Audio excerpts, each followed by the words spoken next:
GST తగ్గింపు ఉపరాష్ట్రపతిగా రాధాకృష్ణన్ గెలుపొందిన సందర్భంగా బీజేపీ శ్రేణులు సంబరాలు చేసుకున్నారు. రాజమండ్రి బీజేపీ కార్యాలయం వద్ద ప్రధాని మోదీ చిత్రపటానికి పాలాభిషేకం చేశారు. ఆర్ఎస్ఎస్ పై ఉండవల్లి నోటికొచ్చినట్లు మాట్లాడటం తగదని, ఈ విషయంలో బహిరంగ చర్చకు సిద్దమని సవాల్ చేశారు.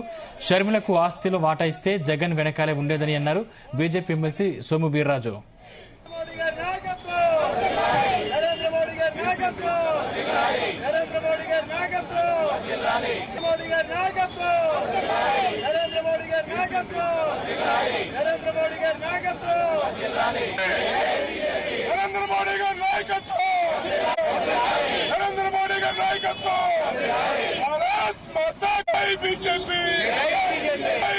మన రాజమండ్రిలో ఉన్న ప్రముఖుడు ఈ ఉపరాష్ట్రపతి గారిని కామెంట్ చేస్తారు.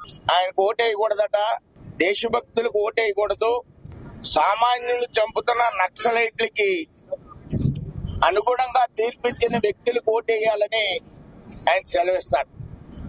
ఆర్ఎస్ఎస్ అనేది ఒక ఫాసిస్ట్ సంస్థగా నేను భావిస్తున్నాననే అభిప్రాయాన్ని ఆయన ఎప్పుడు వ్యక్తం చేస్తూ ఉంటారు.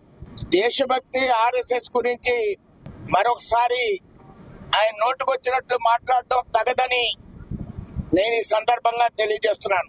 ఆర్ఎస్ఎస్ మీద బహిరంగంగా చర్చకి సిద్ధంగా ఉన్నాం. సుబ్రహ్మణ్య మైదానంలో ఎప్పుడైనా సరే చర్చ జరిపితే అరుణ్ కుమార్ గారితో బహిరంగంగా చర్చకి సిద్ధంగా ఉన్నానని నేను తెలియజేస్తున్నాను. ఈ సందర్భంగా భారత్ మాతా కీ జై, భారత్ మాతా కీ జై, నరేంద్ర మోడీ గారి నాయకత్వం.